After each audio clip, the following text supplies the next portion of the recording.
Nah, sekarang poin yang ke-8, saudara itu bertanya lagi ya. Oke lah, kita harus mengasihi setiap orang di atas segala hal yang Tuhan ciptakan, bahkan tubuh kita sendiri. Lalu bagaimana aku bisa mengasihi orang-orang yang membenci atau mencelakai aku? Ya, anggaplah dia itu envious, cemburu atau abuse, ya, menjatuhkan aku, uh, licik terhadap saya, trik, ya kan? Katanya, how can I love him? Oke, bagaimana bisa aku mengasihi Allah dengan mengasihi orang seperti itu? Itu nggak mungkin, Father. Ya, gitu. Biasanya natur kita apa? Cenderung akan apa? Melawan dia kan? Membenci dia atau bahkan membalas dia. Nah, sementara Tuhan menyuruh kita untuk mengasihi musuh. Begitu. Nah, lalu orang di Olme itu berkata, ya, with creeping things indeed and beasts that are motivated by instinct, seperti binatang, ya, yang meraih, yang buas itu kan selalu digerakkan oleh insting. Misalnya kayak singa, dia bisa melahap mangsanya itu karena instingnya kan. Buaya, harimau, ya kan, ular gitu. Nah itu by insting, oke? Sehingga ini membuat kita itu bisa apa? Bisa mengalahkan mangsa kita, musuh kita. Nah, pertanyaannya kita hidup by insting nggak? Seperti buaya itu, kan dia nggak peduli. Pokoknya dia lihat itu mangsa yang dia lahap, ya dia makan saja, ya kan? Gitu. Nah, apakah kita seperti binatang buas itu? Ya. Lalu dia bilang, bukankah semua manusia itu diciptakan serupa, segambar dan serupa Allah. Ya kan? Yang akhirnya manusia itu bisa layak gitu menerima hukum Allah. Ya. Nah, kalau mereka adalah gambar dan rupa Allah, ya, apakah kita sanggup? Maksudnya kita mau membenci mereka gitu. Oke. Nah, kalau kamu membenci mereka, berarti kamu membenci apa namanya? Gambar dan rupa Allah itu. Ya. Nah, kita lihat misalnya perkataan Kristus ya. Di dalam Matius 5 ayat 44.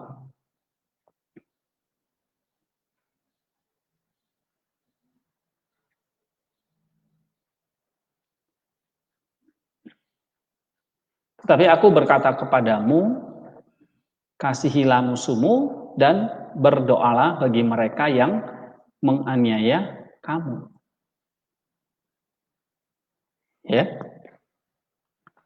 Nah, apakah ini adalah perintah yang impossible?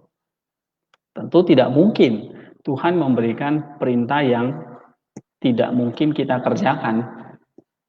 Jadi ini jelas adalah possible command. Ini adalah perintah yang mungkin. Ya, dia tidak mungkin akan memberikan perintah yang membuat kita tidak bisa kerjakan. Kalau dia memberikan perintah yang nggak mungkin kita kerjakan, ya bukan salah kita kan, gitu. Ya. Nah, kita lihat di sini teladan Kristus sendiri. Ya, jelas dia make it clear. Dia memperjelas itu, ya kan? Bagaimana dia mengasihi musuhnya. Ya. Bagaimana orang-orang yang memusuhi dia, menyalibkan dia. Nah, Tuhan Yesus sendiri mengatakan apa? Ampuni dia. Sebab mereka tidak tahu apa yang mereka lakukan. Ya, the Lord Himself made it clear, has shown it to us by His very works. Ya, dalam kehidupannya kita jelas. Begitu juga dengan murid-muridnya.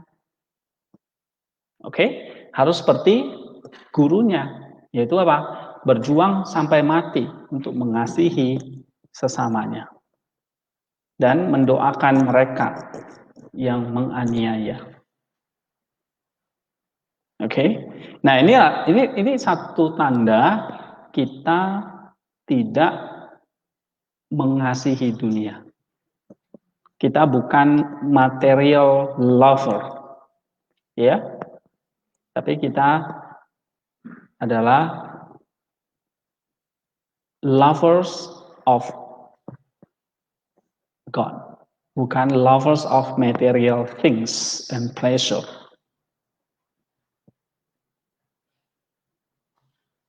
Ya.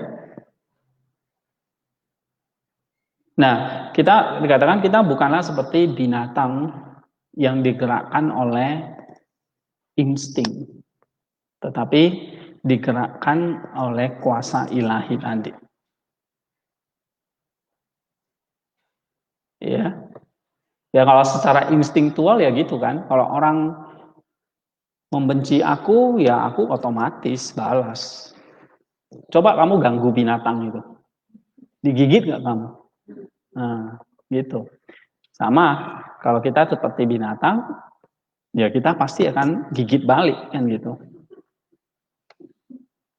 Oke, kalau seperti itu kita seperti beasts and creepy things, kata Maximus.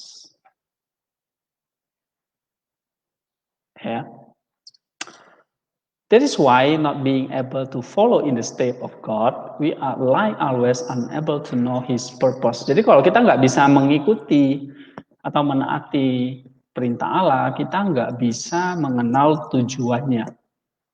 Sehingga kita nggak bisa menerima kekuatannya. Lalu brother itu berkata lagi, "Look Father, aku sudah meninggalkan segala hal relatif, properti, ya, kekayaan, dan tawaran dunia.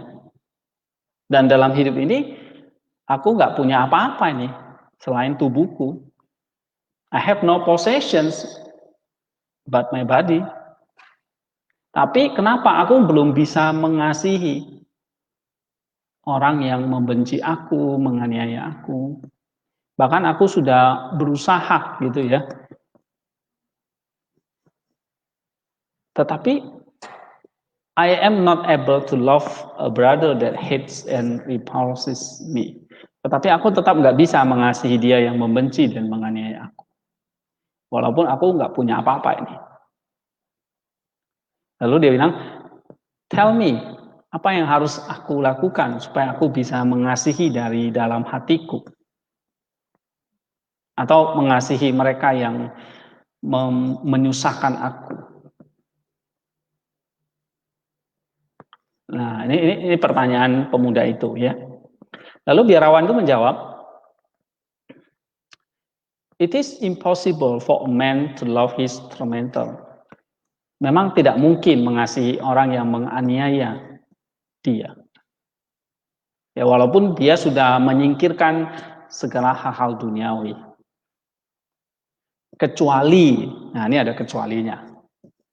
Kecuali dia benar-benar tahu apa tujuan Allah. Truly know the purpose of the Lord. Oke, berarti renounce worldly things, tapi juga harus knowing the purpose of the Lord. Ya, selain melepaskan segala sesuatu, tapi juga dia harus ngerti apa tujuan Allah. Ya, but if by the Lord's gift he is unable to know it and live by it zealously, then he can love from his heart him. Jadi kalau kamu sudah tahu tujuan Allah ini, ya maka Allah itu akan memampukan kamu untuk hidup mengasihi dia dari hatimu, dan kamu akan membenci hal-hal yang jahat. Nah, lalu dia tanya, apa itu tujuan Allah kalau gitu? And what the Lord's purpose was, I beg to know, Father. Apa tujuan Allah itu? Lalu biarawan itu berkata, jika kamu ingin tahu apa tujuan Allah, dengarkan dengan sungguh-sungguh. Nah, lalu orang tua itu jelaskan, Our Lord Jesus Christ, Tuhan kita Yesus Kristus, menjadi Allah, adalah Allah by nature, ya, dan karena kebaikannya lah, karena kasihnya lah, ya, dia menjadi manusia, dia Allah, kemudian dia jadi manusia, lahir dari seorang perawan dan takluk di bawah hukum Taurat. Ya, kita bisa lihat di dalam Galatia 4 ayat yang keempat, ya, coba bacakan. Galatia 4 ayat yang keempat.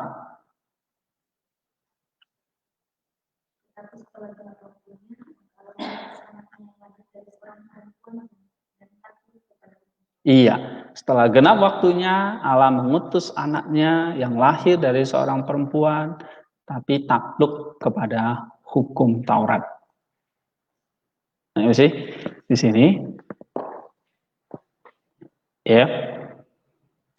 Nah, sekarang Allah tahu, ya, Tuhan tahu bahwa seluruh hukum Taurat dan para nabi terletak pada dua perintah tadi, ya, yaitu kasihilah Allahmu, ya, dengan segenap hatimu, tapi juga kasihilah sesamamu seperti dirimu sendiri. Oke? Nah, dia eager to observe them in human fashions from beginning to end. Artinya, Kristus tahu bahwa inti dari hukum Taurat itu kan kasih Allah dan sesama. Lalu dia dibuat jadi manusia, takluk kepada dua hukum itu tadi. Yang ngerti? Berarti waktu Yesus jadi manusia itu dia harus membuktikan dia itu mengasihi Allah dan mengasihi sesama. Tapi di dalam human fashion, di dalam ketika dia menjadi manusia. Ya, nah ini kita cerita tentang Kristus nih. Tapi kita lihat iblis yang sejak awal itu menipu manusia, nah maka di situ datanglah kuasa kematian kan. Oke. Nah, melihat dia menerima baptisan, pada saat baptisan menerima kesaksian dari Sang Bapa, ya. Kemudian dia sebagai manusia dan Roh Kudus dari surga, ya,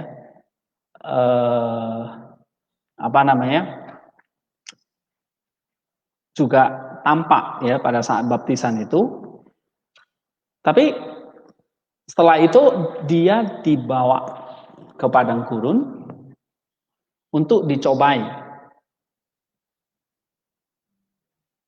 Nah, dia cerita. Ya. Nah, tetapi kita lihat Kristus sebagai manusia ini, ya, dia bertarung kan dengan iblis. Tapi Kristus sekali lagi membuktikan dia mengasihi Allah dengan tetap taat kepada Allah. Walaupun cobaan itu jelas-jelas itu menggoda manusia itu, yaitu makanan, uang, dan kuasa atau reputasi. Nah, itu iblis memakai itu ya untuk menggoda Yesus. Oke, tetapi Tuhan kita menang atas 3 godaan itu dan mengusir iblis itu. Nah, kamu lihat, inilah tanda orang mengasihi Allah. Kristus itu dalam wujud sebagai hamba, sebagai manusia, dia tetap mengasihi Allah. Ya, iblis tidak sanggup menggoda dia untuk melanggar perintah Allah.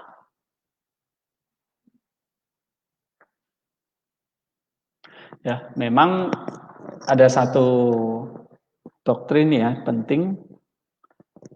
Kalau Yesus sebagai manusia bisa dicobain nggak? Pasti. Yang tadi ya, dengan uang, dengan makanan, dengan harta, ya kan? Gitu. Oleh iblis tadi. Karena dia sebagai manusia, tentu manusia yang seutuhnya seperti kita. Ya. Tapi sebagai manusia, adakah kemungkinan dia jatuh ke dalam dosa? Atau tidak?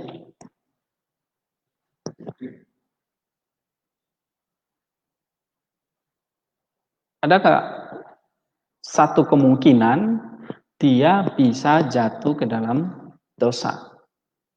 Atau pasti Yesus tidak akan jatuh ke dalam dosa? Ini memang satu pertanyaan yang rumit ya.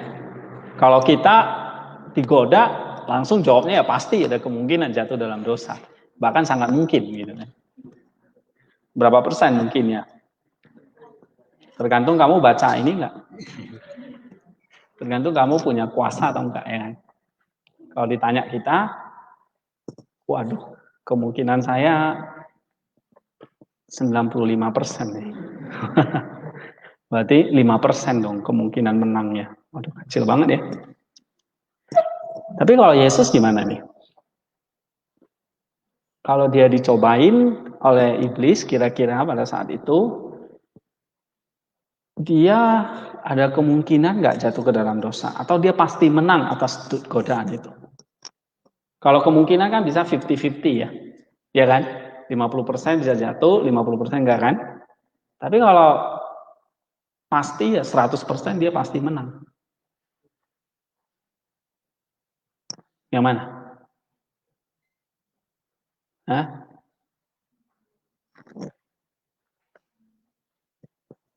Istilah doktrinnya itu pekabilitas atau impekabilitas. Pekabilitas itu berarti ada kemungkinan Yesus sebagai manusia itu bisa jatuh ke dalam dosa. Kalau impekabilitas tidak ada kemungkinan Yesus bisa jatuh ke dalam dosa. Tapi pertanyaannya adalah kalau tidak ada kemungkinan jatuh ke dalam dosa, untuk apa dicobain?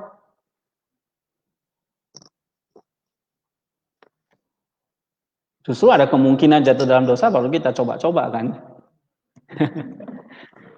Ya. Ya ini ada dua pandangan yang memang ini ya. Tapi saya lebih memilih bahwa Yesus tidak mungkin jatuh ke dalam dosa. Walaupun dia dicobain. Kenapa?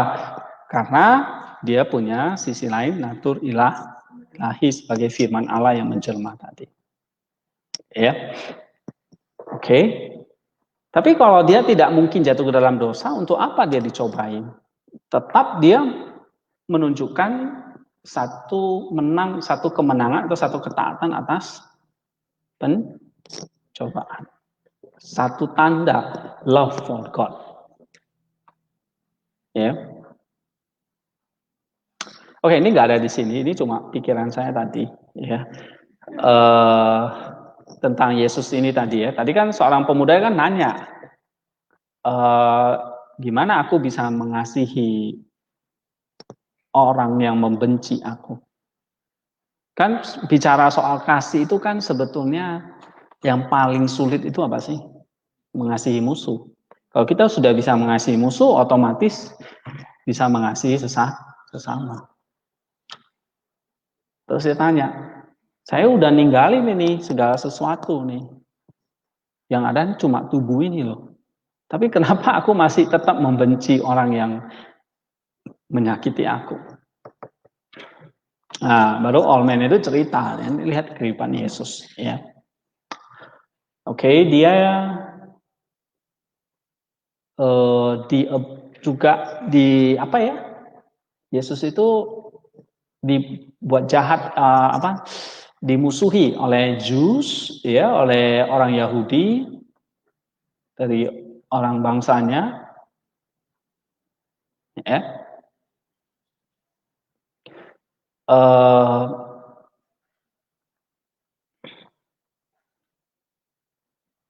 Tapi Yesus sendiri apa?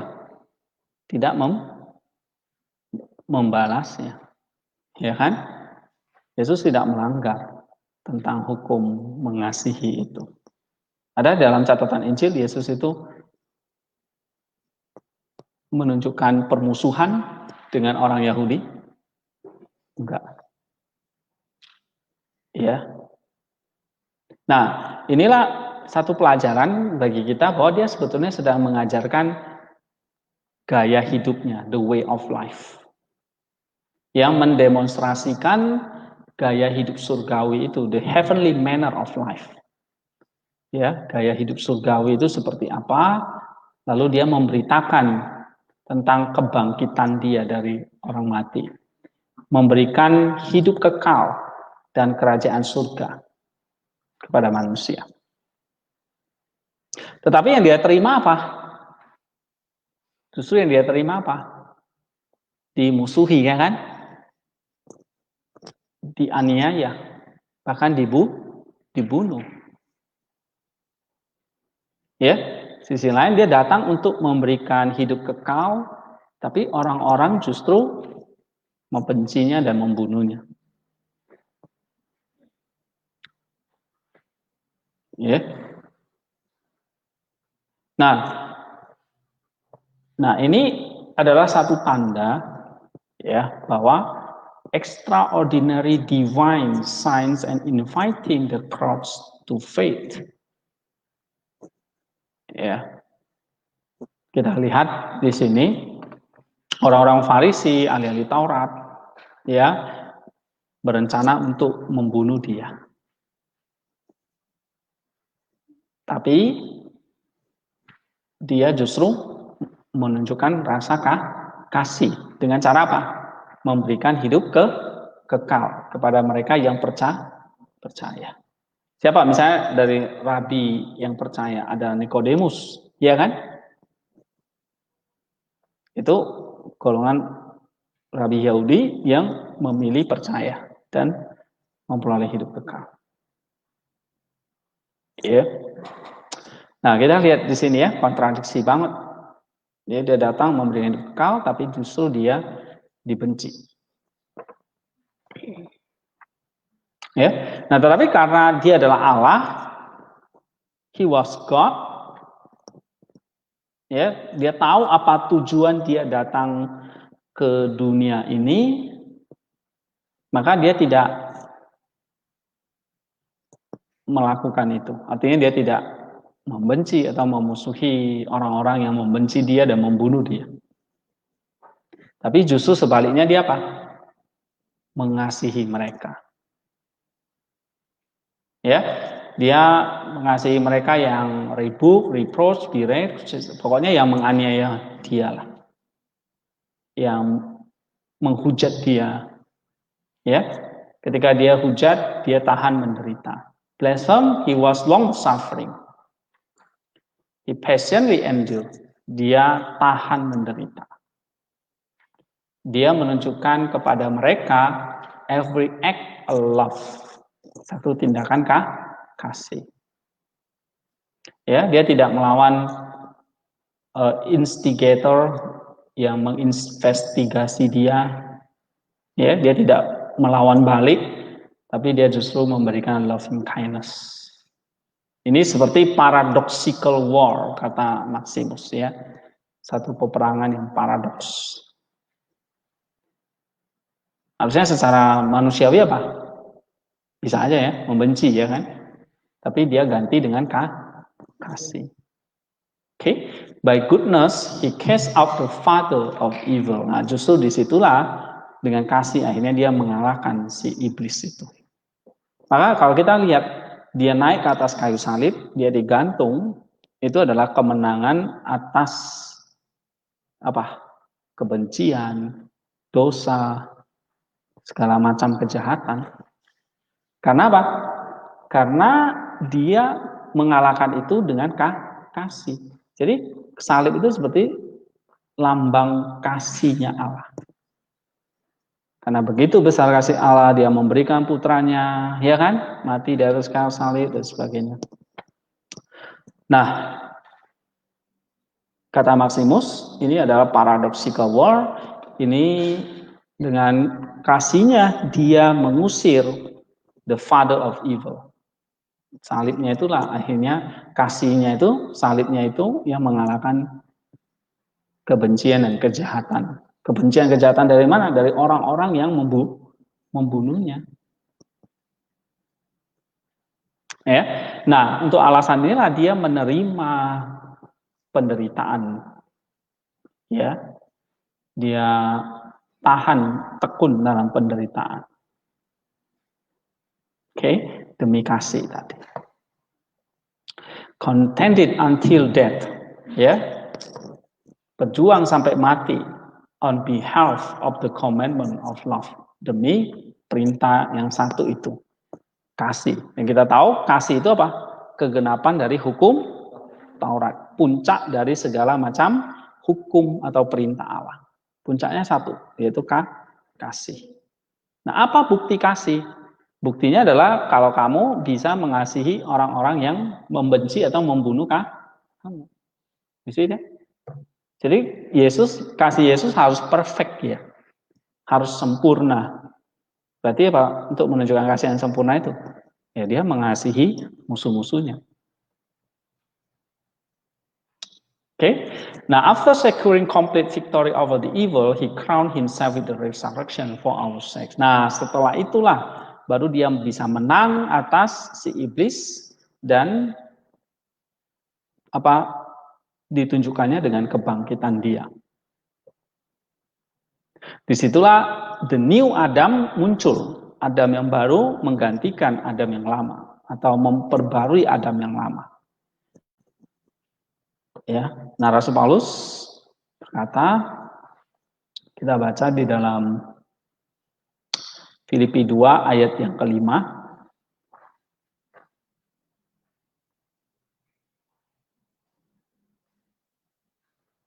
Situ biarlah atau hendaklah dalam hidupmu bersama menaruh pikiran dan perasaan yang terdapat juga dalam Kristus Yesus. Have this mind among yourself which is yours in Christ Jesus. Ya. Jadi kita disuruh oleh Rasul Paulus seperti inilah yang harus ada di dalam pikiranmu. Let this mind be in you, which was also in Christ Jesus. Jadi kalau dia mengasihi musuh, ya maka sama seperti kita juga diperintahkan untuk mengasihi musuh. Nah, inilah yang disebut dengan the Lord's purpose, tujuan Allah. Yaitu sebagai manusia, dia taat kepada Allah sampai mati untuk kepentingan kita. Menaati hukum kasih itu. Dia nggak pernah lawan sekalipun. Dia nggak pernah balas. Coba misalnya kalau Yesus pernah balas ya. Misalnya dia panggilnya aja malaikatnya bunuh orang-orang Farisi itu semua. Udah gagal dia menaati hukum kasih itu. Ya. Oke. Nah, dia berhasil menang melawan iblis. Ya, dia tidak membalas kejahatan itu dengan kejahatan. Ya, seperti kepada orang Farisi, orang-orang ahli Taurat. Tapi justru dia konkur mengalahkan itu. Oke. Nah, kita baca lagi di dalam 2 Korintus 13 ayat 4.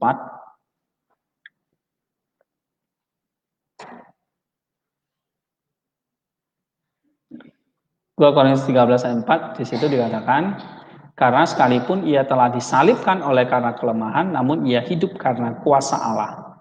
Memang kami adalah lemah di dalam Dia, tetapi kami akan hidup bersama-sama dengan Dia untuk kamu karena kuasa Allah. Ya. Jadi di sini Kristus disalibkan melalui kelemahan. Ya, di sini kan, ia telah disalibkan oleh karena kelemahan. Ya, tapi oleh karena kelemahanlah dia mengalahkan maut dan menghancurkan kerajaan maut itu. Ya. Jadi di dalam kelemahan itu ya memang betul Yesus soalnya tidak membalas apapun. Waktu dia dicambuk, dihujat, disiksa dalam kelemahan kan, tapi dia tidak membalas. Nah, karena dia menjaga the commandment of love itu. Tapi as a human, apakah tidak ada kebencian di dalam dirinya? Tadi tidak ada kemungkinan Yesus jatuh dalam dosa ya. Dia adalah manusia tanpa dosa. Tapi waktu dia dihina, dicambuk, sakit gak? Sakit. Gitu ya. Makanya disebut dia disalib dalam kelemahan sebagai manusia maksudnya. Oke, tapi justru dengan kelemahan itu dia mengalahkan maut dan kerajaan maut. Nah, kita baca dalam Ibrani 2 ayat 14.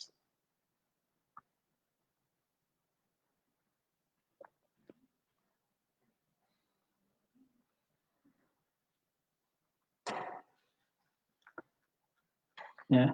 Karena anak-anak itu adalah anak-anak dari darah dan daging, maka ia juga menjadi sama dengan mereka dan mendapat bagian dalam keadaan mereka, supaya oleh kematiannya ia memusnahkan dia, yaitu iblis yang berkuasa atas maut. Ya, jadi jelas bahwa lewat kematiannya dia mengalahkan maut. Ya, coba kita baca lagi 2 Korintus 12 ayat 9. 2 Korintus 12 ayat 9.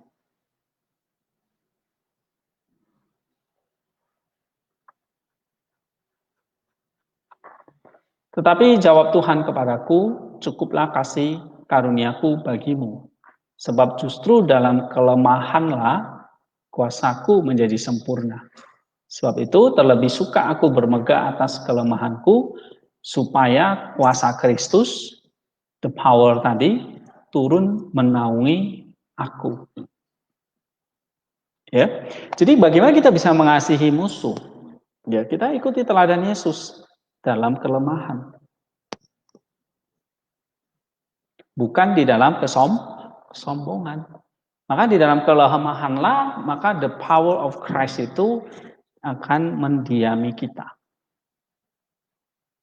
Sehingga seperti Kristus yang disalibkan dalam kelemahan itu, seperti kita lah menyalibkan diri kita itu dalam kelemahan. Nah, dari situlah kita menerima kuasa Kristus untuk mengasihi musuh.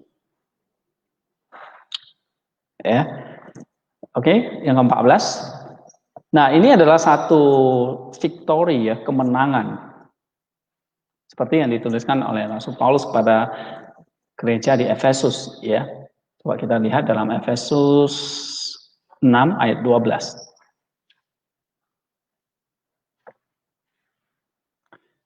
Efesus 6 ayat 12.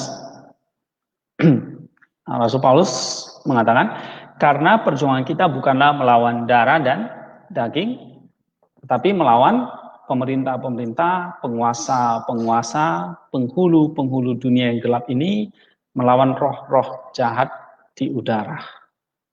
Nah, itu adalah tingkatan dari kerajaan iblis, kerajaan angkasa itu.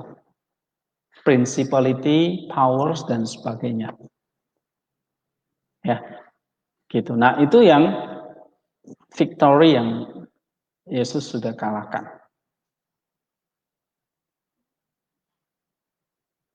Ya. Oke. Nah, kita baca lagi Efesus 6 ayat yang kita lanjut ya, 12 sampai 17 coba baca. Ayat 13. Tadi 12 sudah, ayat 13 sampai 17.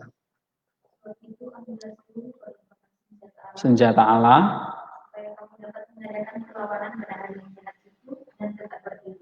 Sesudah. Iya, 14. Jadi berdirilah tegak, tinggalkan kebenaran dan berjalan 15. Memberitakan 16.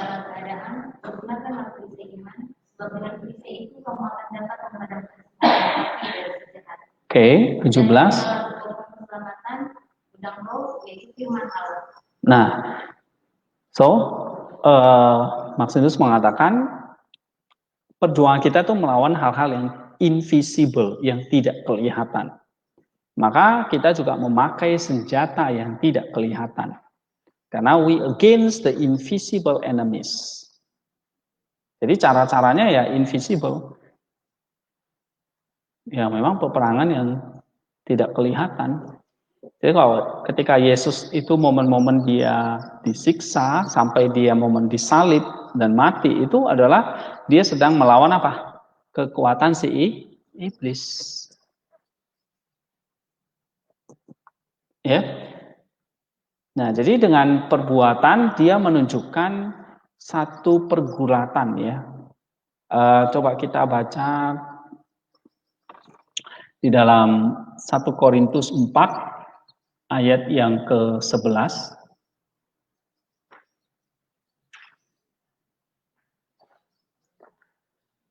1 Korintus 4 ayat 11. Oh, sorry.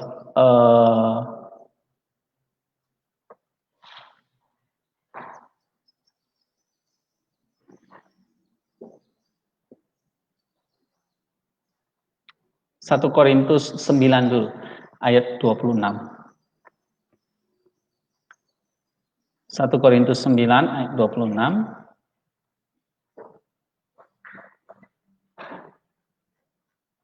Katakan, sebab itu aku tidak berlari tanpa tujuan dan aku bukan petinju yang sembarangan saja memukul. Ya kan? Nggak asal sembarangan memukul. Karena ada musuh yang tidak terlihat ini. Lalu kita lihat lagi 1 Korintus 4 ayat 11.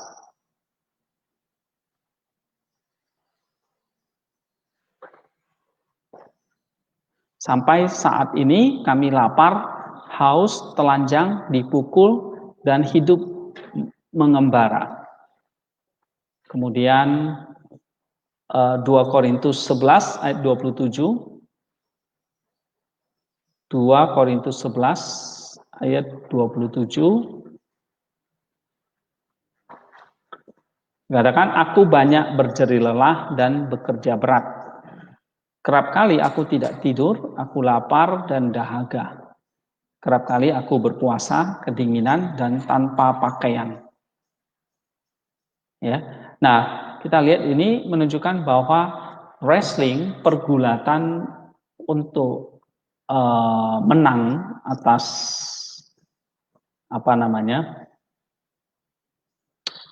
menang atas dosa itu penuh dengan wrestling, ya, seperti yang ditunjukkan oleh Rasul Paulus, oleh Kristus, gitu. Ya. Nah, makanya kalau tadi kita baca Efesus 6 tadi, ya, berbaju jirakan iman, pedang roh, dan sebagainya, itu adalah satu peperangan kita melawan musuh yang tidak kelihatan. Yang wujudnya di dalam kehidupan kita yang kelihatan. Misalnya ya tadi, seperti yang dialami oleh Rasul Paulus, kelaparan, kedinginan, nakedness, ketelanjangan, ya kan? Gitu. Di dalam labor and painfulness. Oke. Nah, tetapi ini sekarang pergulatan seperti ini adalah pergulatan melawan demons, roh-roh jahat tadi, yang kalau kita tidak lawan itu akan membangkitkan keinginan daging, nafsu, dan akhirnya membuat kita lebih mencintai keinginan daging itu daripada perjuangan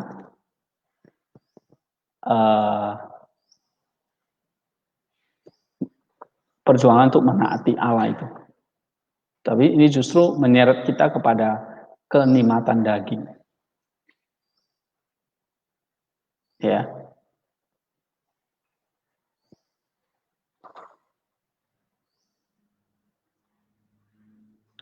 Nah, inilah yang akhirnya kalau kita tertarik kepada pleasure in the flesh ini, yang akhirnya membuat kita itu tidak bisa mengasihi.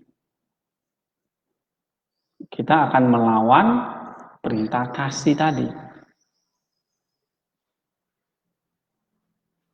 Ya.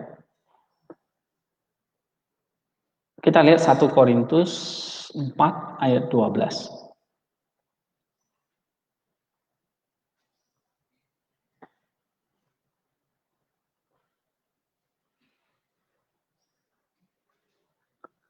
Dikatakan, kami melakukan pekerjaan tangan yang berat.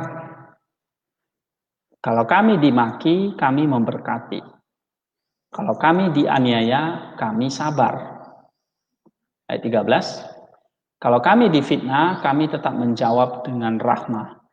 Kami telah menjadi sama dengan sampah dunia, sama dengan kotoran dari segala sesuatu, sampai pada saat ini. Ya, nah kita lihat apa yang dialami ya oleh Rasul Paulus. Ini adalah apakah kita melihat Rasul Paulus dalam kekalahan atau dalam kemenangan? Kalau dia nulis ini kita lihatnya kemenangan atau kekalahan? Kemenangan. Kalau itu kemenangan atas apa? Taat kepada Allah. Jadi resikonya ya jadi sampah dunia. Resikonya apa?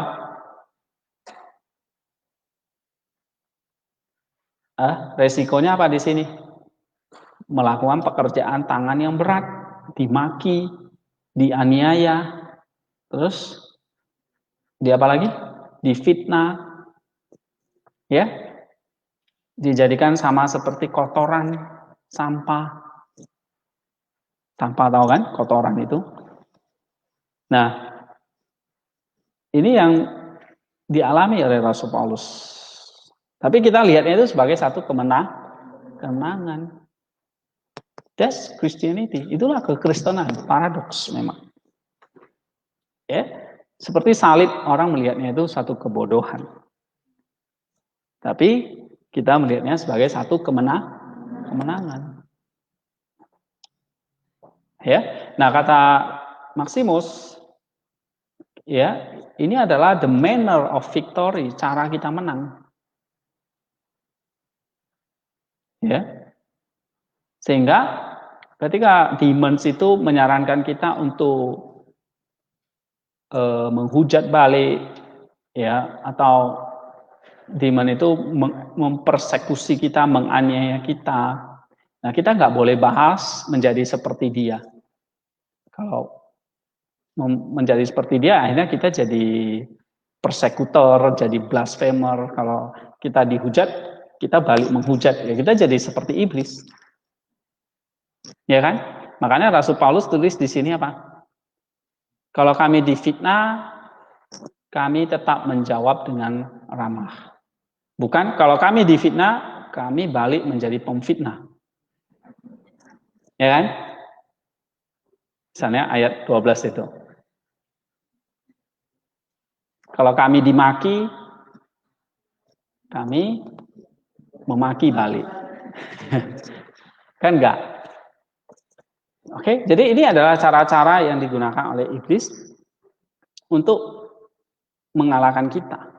Caranya dengan penganiayaan, dengan tadi ya, godaan hawa nafsu. Oke, nah dia akan goda kita nih. Enemies ini, invisible enemies itu yang dalam Efesus 6 ayat 12 tadi, itu selalu ada. Ya. Nah, kalau kita nggak tahu apa tujuan Allah tadi, ya, ya maka kita akan jadi seperti iblis.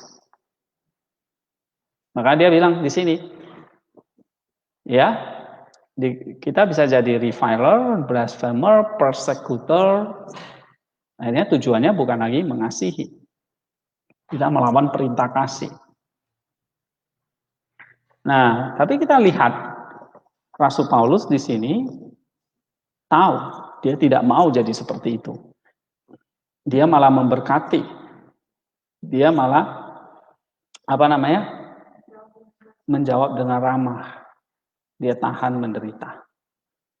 Oke, yang akhirnya membuat dia itu mendekatkan dia kepada Allah.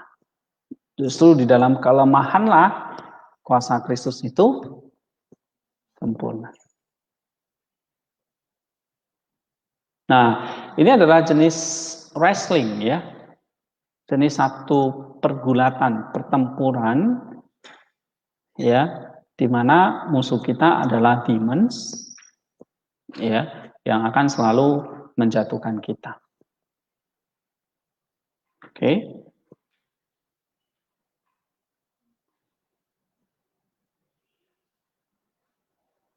Ya. Nah, baru kata elder itu, brother, if you to hold this purpose. Jadi kalau kamu tahu apa tujuan Allah ini, maka kamu bisa mengasihi mereka yang menganiaya kamu. Jadi sekarang jelas ya. Jadi kalau kita dikatakan gimana kita mau mengasihi musuh atau orang yang menganiaya kita. Nah, kamu lihatlah ini sebagai satu kesempatan ya, kamu meneladani Kristus. Ya, dia dianiaya, dipukul, dibunuh, tapi dia tetap tidak melawan Allah, tetap taat kepada perintah kasih. Oke, contoh Rasul Paulus tadi, dia difitnah, dimaki, ya kan? Dia tidak membalasnya. Dia malah jawab dengan kasih. Nah, di sini kita kalau ngerti tujuan ini, maka kamu bisa mengasihi orang yang membenci kamu. Lalu brother itu berkata lagi, oh iya benar, Father. Ya, itulah sebabnya Tuhan kita itu dihujat, dipukul, menderita, ya. Dia menderita dari orang-orang Yahudi, ya. Oke. Dan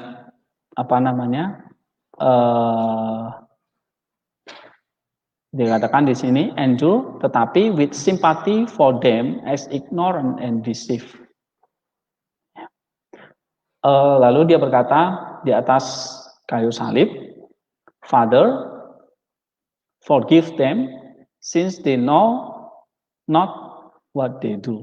Nah, Yesus berkata kepada mereka kan, ampuni mereka karena mereka tidak tahu apa yang mereka lakukan. Ya. Jadi trickery dan tipuan dari iblis ya tidak bisa mengalahkan Kristus di atas kayu salib itu. Kristus tetap taat kepada perintah kasih. Bahkan dia harus mati. Dan inilah memberikan kita kemenangan atas kuasa kematian ya, dan memberikan kita kehidupan karena dia bangkit. Tetapi pray for me Doakan aku, Father, supaya aku punya kekuatan ya untuk mengenali tujuan Allah dan Rasulnya ini. Sehingga aku bisa menghadapi segala temptation, godaan, ya, dan tahu tipu muslihat iblis. Oke, jadi tadi gimana kita mengasihi musuh? Kamu harus tahu dong tujuan Allah datang kepada manusia itu apa. Nah sekarang udah tahu kan? Oke, kamu lihat tujuan Rasul Paulus juga, ya. Nah lalu pemuda itu tanya, sekarang doa, bagaimana aku punya apa namanya bisa menang nih atas godaan dan cobaan dari iblis. Ya, karena tadi musuhnya adalah iblis. Iblis tidak suka kita itu mengasihi musuh. Iblis tidak suka kalau kita itu mengampuni orang lain gitu. Iblis senang kalau kamu tuh berbuat atau kamu tuh melanggar Allah, berbuat dosa, tidak taat, dia akan senang banget. Ya, gitu. Father Cornelius itu pernah ngomong begini ya. Kenapa sih kamu kok bisa mengasihi musuh? Ya, ada seseorang yang bertanya kepada dia gitu. Ya. Lalu Cornelius itu berkata, dia sudah punya iblis, tapi dia belum punya Allah. Gitu. Ngerti ya? Jadi aku mau memberikan Allah kepada dia. Oke? Jadi orang-orang yang memusuhi kita, membenci kita, atau kita, orang yang suka membenci, memusuhi orang, itu kita sudah punya iblis. Ya. Nah, jadi kenapa kok kita mengasihi musuh? Karena mereka belum punya Allah.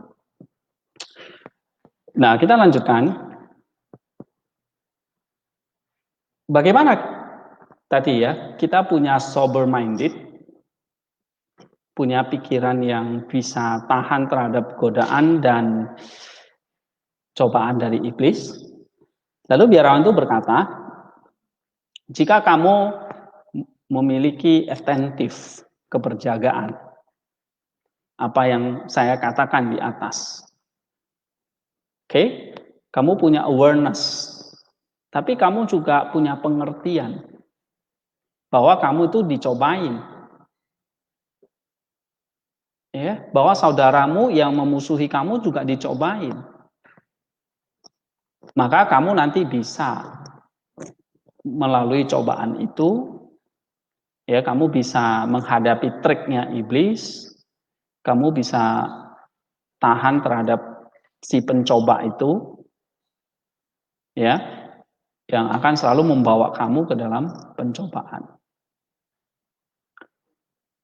Misalnya kita baca di dalam Yakobus 4 ayat yang ke-7.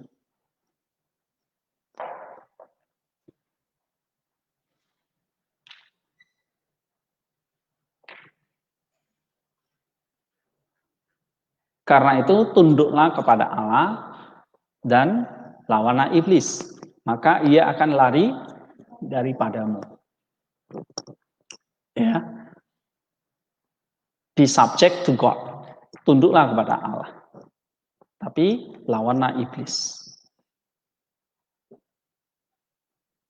Nah, jadi kita harus attend soberly, terus berjaga-jaga, ya. Itulah subject to God. Maka kamu bisa tahu tujuan Allah, tujuan Rasul, yaitu mengasihi manusia, memiliki simpati kepada mereka yang jatuh,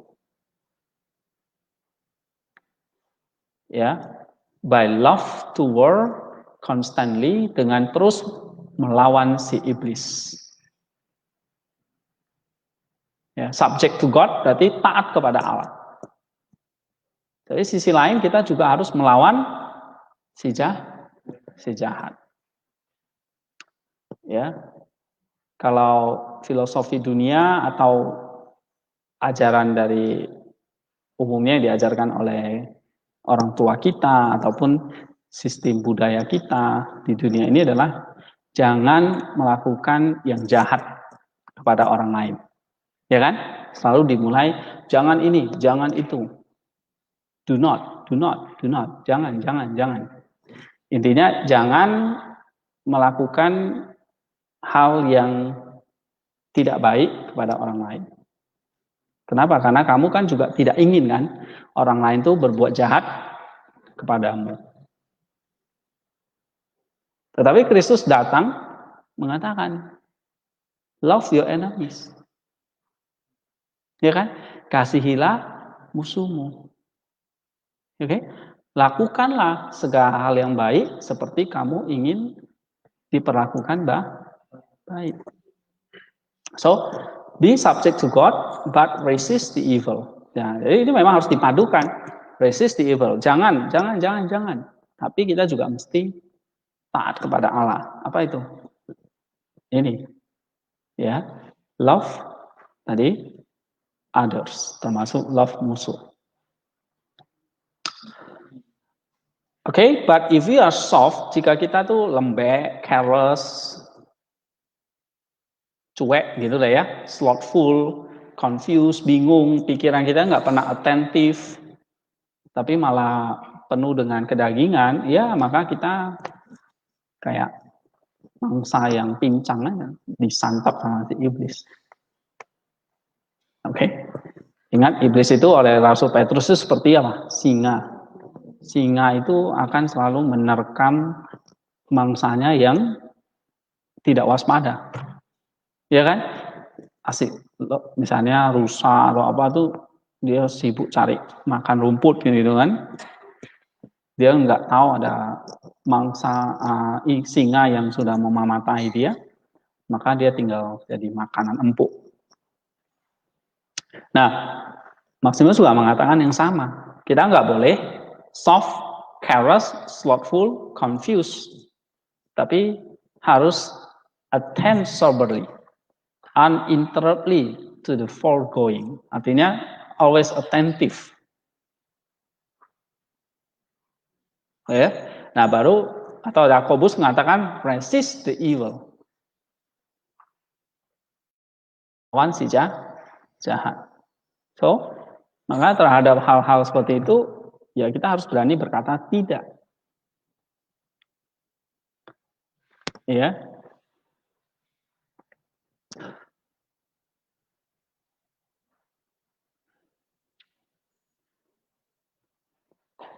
Nah, kemudian pemuda itu berkata lagi, "Oke, Father. Jadi kita nggak boleh carelessness, ya, sebab demons itu akan menyerang kita." Nah, ya. Tapi dia bertanya lagi, bagaimana aku bisa terus berjaga-jaga? Aku tidak lengah gitu loh terhadap si iblis ini. Ya. Nah, lalu orang tua itu berjawab, complete lack of concern for earthly things.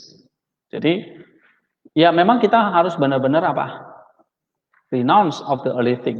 Ya, tidak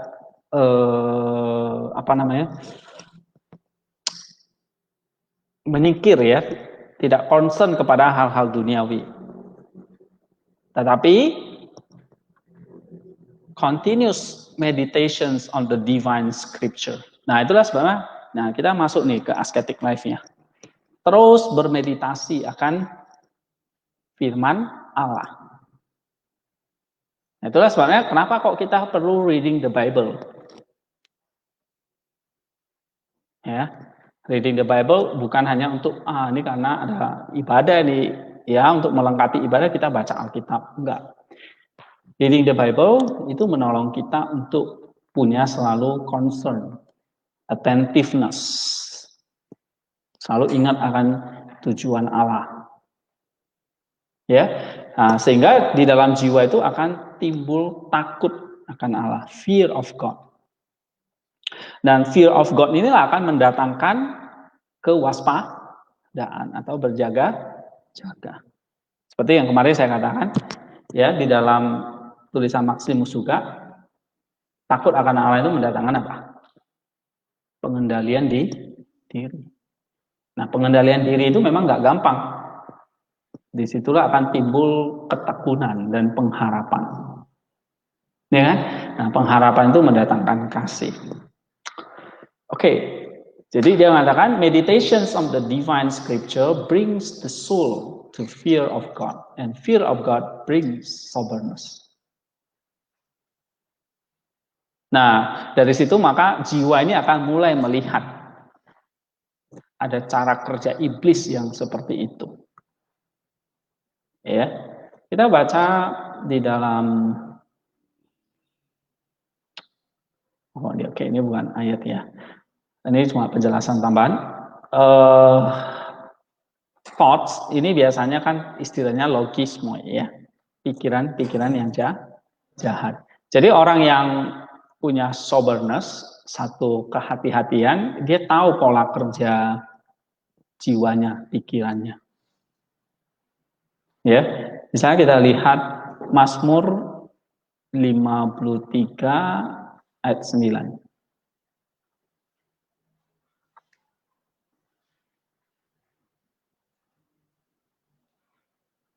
Berarti Mazmur 54 ini ya. Mazmur 54 ayat yang ke 54 juga nggak ada. 52 ya mungkin ya. Mazmur 52 ayat 9. Aku hendak bersyukur kepadamu selama-lamanya sebab engkaulah yang bertindak karena namamu baik. Aku hendak memasukkannya di depan orang-orang yang kau kasihi.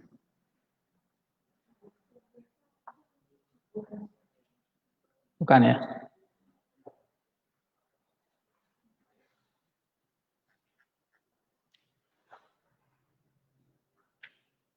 And my eye had looked down upon my enemies. Itu dan mataku selalu memandang kepada musuh-musuhku. Ini Mazmur Daud ya. Oke, nanti kita cari ayatnya. Nah, seperti Nabi Daud mengatakan, mataku selalu memandang, memperhatikan musuh-musuhku. Ya. Nah, seperti pertarungan ini juga yang dialami oleh Paulus, Petrus, ya, dan juga murid-muridnya. Kita baca di 1 Petrus 5 ayat 8. 1 Petrus 5 ayat 8.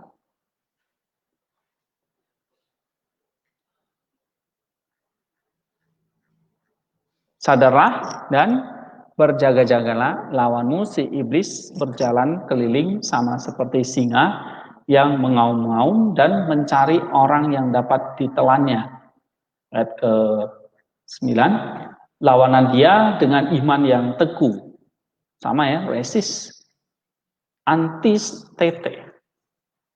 Ya, jadi lawan. Dengan iman yang teguh, sebab kamu tahu bahwa semua saudaramu di seluruh dunia menanggung penderitaan yang sama. Oke, resist, strong in faith. Lalu Tuhan juga berkata kan, berjaga-jaga dan berdoalah, sebab supaya kamu tidak dicobai. Ya, bahkan dalam kitab Pengkhotbah juga berkata, if the spirit of him that had power ascend upon thee, leave not thy place.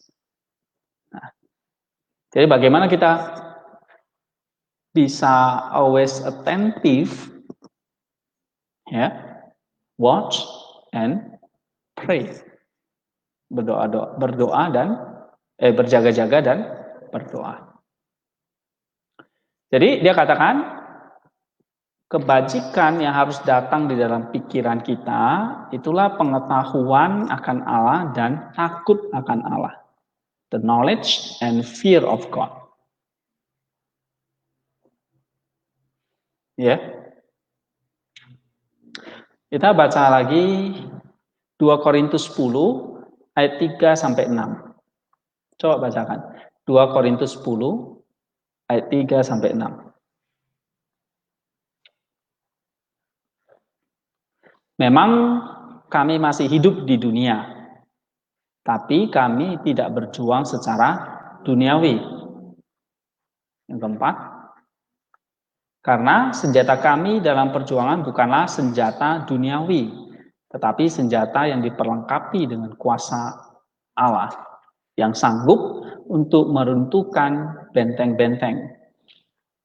Ayat yang kelima, karena senjata kami dalam perjuangan bukanlah, kami mematahkan setiap siasat orang dan merumbuhkan setiap kubu yang dibangun oleh keangkuhan manusia untuk menentang pengenalan akan Allah.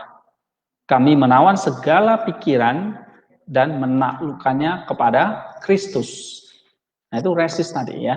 Dan kami siap sedia juga untuk menghukum setiap kedurhakaan bila ketaatan kamu telah menjadi sempurna. You see? Jadi kita bisa lihat ya, imitate the saints. Nah, itulah sebabnya Maximus mengajarkan tirulah orang-orang seperti itu, orang-orang kudus seperti itu. Ya, dan abdikan dirimu kepada Allah. Maka kamu akan sober minded, akan terus bisa berjaga-jaga. So that's why reading the meditations, reading the divine scripture, membaca kitab suci, ya, membaca saints, doa, berjaga-jaga. Nah, ini menjadi satu sober minded supaya kita bisa melawan resist atau melawan si iblis. Efesus 6 ya kan?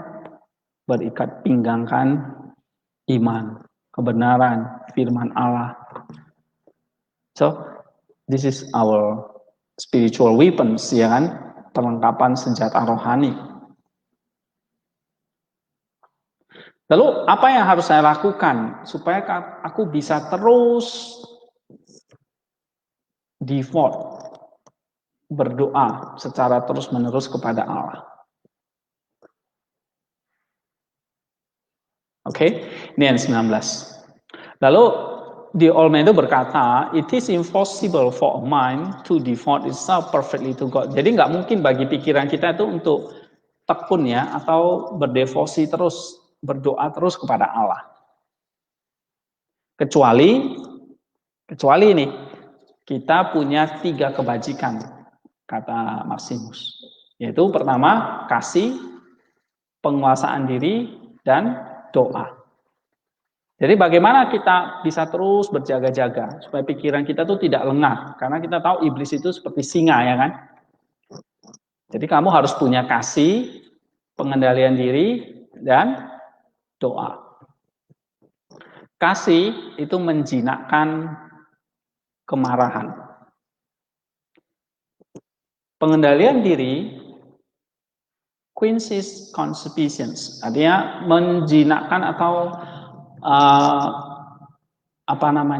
keteledoran gitu,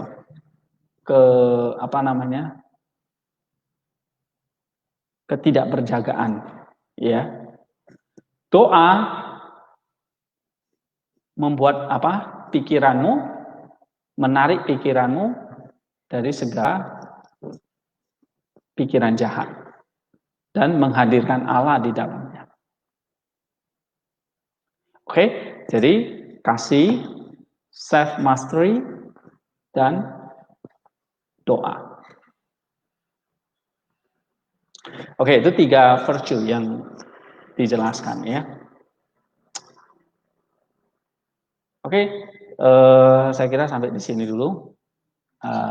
Saudara nanti bisa baca sendiri ya. Ini tinggal separuh lagi sih. Tapi kita udah baca separuh ini, overall kesimpulannya yang bisa kita aplikasikan apa? Apa dari ascetic life ini? Ya. Nah, saudara hari ini kita belajar bahwa ternyata untuk mengasihi Allah, menaati Allah itu tidak gampang, ya kan? Kita harus apa? Kita harus punya kata kayak Rasul Petrus itu ya. Aku sudah meninggalkan segala sesuatu Tuhan. Oke? Ya kan? Kamu tidak bisa mengabdi kepada dua tuan. Kamu harus memikul salib. Ikutlah aku. Berarti itu semua apa? Contoh-contoh gimana kita betul-betul tidak terikat kepada hal-hal duniawi. The things tadi. Tidak terikat kepada itu. Uang lah dan segala macam. Kamu tidak bisa mengabdi kepada dua tuan. Ingat itu. Ya loh? Nah, kalau kita renounce, kita tidak diperbudak oleh hal itu, maka kita diberi kuasa oleh Tuhan. Ya, you will give the power. Kamu akan diberi kuasa. Kuasa apa? Kuasa untuk menjinakkan si ular dan kalajengking. Ya kan? Kuasa untuk melawan iblis.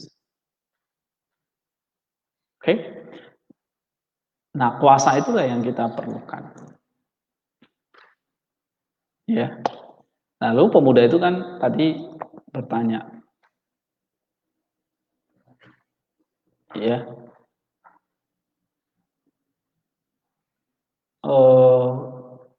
aku kan manusia yang berdosa, ya dong? Gimana aku bisa menaati semua perintah Allah itu?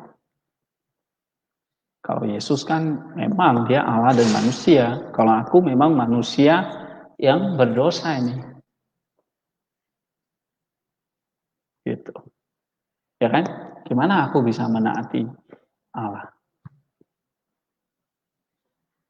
Nah, Maximus menjawab apa tadi?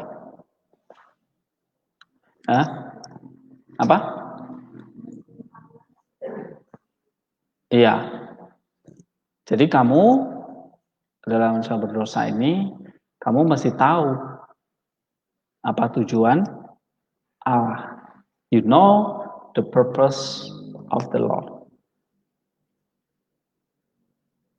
Ya, gitu. Nah, apa sih tujuan Allah pada kita? Untuk keselamatan kita. Ya kan? Nah, untuk keselamatan kita mau nggak mau kita mesti taat. Gitu. Nah, taat itulah yang harus kita buktikan dengan akhirnya satu yang namanya kasih. Jadi kalau kamu mengasihi, kamu akan taat. Nah, kasih itu kasih kepada Allah dan sesama. Oke, dan seterusnya ini ya. So the practical matters-nya adalah kembali lagi pada akhirnya ya kita subject to God and resist the evil. Ya kan? Menaati Allah dan melawan si jahat. Gimana resist the evil? Gimana kita bisa taat? Kita harus punya kuasa. Dari mana datangnya kuasa itu? Kalau kita memang tidak terikat kepada dunia. Tetapi di situ selalu ada musuh yang akan datang menggoda kita balik, ya kan? Oke, dulu kita udah nggak berbohong, kita udah nggak mencuri, kita udah nggak ini, nggak itu. Tapi always selalu ada temptations. Ya kan, selalu ada godaan untuk kembali lagi. Nah, disitulah kita harus punya sober minded, takut akan Allah, love, self mastery, dan prayer. So, practical life yang saya ajak kepada kita, ya kita short prayer ini. Short prayer dengan Jesus prayer, dengan pengendalian diri, self control, dan love tadi.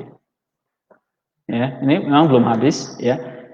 Ini kalian bisa baca nanti dimulai dari 20. Ya. 20 sampai 45. Nah, ini dia akan membahas tentang 3 virtues ini yang harus kita miliki. Kasih, pengendalian diri, dan doa. So, the practical matters-nya adalah kembali lagi kita bagaimana kita bisa membangun 3 kebajikan itu. Nah, ini kata Saint Maximus ya. Oke, silakan kalau kalian mau pelajari, baca kembali ya. Tapi pelajaran kita hari ini sampai di sini dulu.